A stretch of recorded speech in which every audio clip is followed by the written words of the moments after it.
ഞാനിങ്ങനെ ആലോചിച്ചു പോയത്, മൃഗങ്ങൾ പോലും തങ്ങളുടെ ഉടമസ്ഥരെ നോക്കി തിരഞ്ഞു നടക്കുന്ന കാഴ്ചയാണ് നമ്മൾ കണ്ടത്.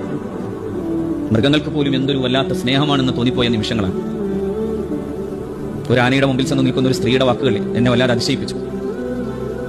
കാട്ടാനയാണ്, കണ്ണു കാണാത്ത കാട്ടാനയുടെ മുമ്പിലാണ് കണ്ണു കാണാത്ത വിധം പ്രകൃതി അതിലെ മണ്ണും ചെളിയുമൊക്കെയായി തങ്ങളുടെ വീട്ടിന്റെ മുമ്പിലെത്തുമ്പോൾ, ആ കൂരിരുട്ടത്ത് തങ്ങളുടെ ജീവനും കൊണ്ട് ഓടുമ്പോൾ മുമ്പിൽ വന്നു നിൽക്കുന്ന ഒരു ആനയോട് പറഞ്ഞു കൊടുക്കാൻ, ഞങ്ങളൊരു വല്ലാത്ത ബുദ്ധിമുട്ടിൽ നിന്നാണ് വരുന്നത്, ഇനിയും ബുദ്ധിമുട്ടിക്കരുതേ എന്ന്.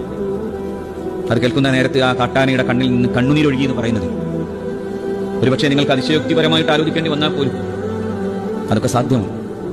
മൃഗങ്ങളുടെ മനസ്സും അലിഞ്ഞു പോകുന്ന അത്രമേൽ ഭീതിതമായിട്ടുള്ള കാഴ്ചകളുടെ മുമ്പിലാണ് കേരളം ഈ 2-3 ദിവസമായി കാത്തിരിക്കുന്നത്.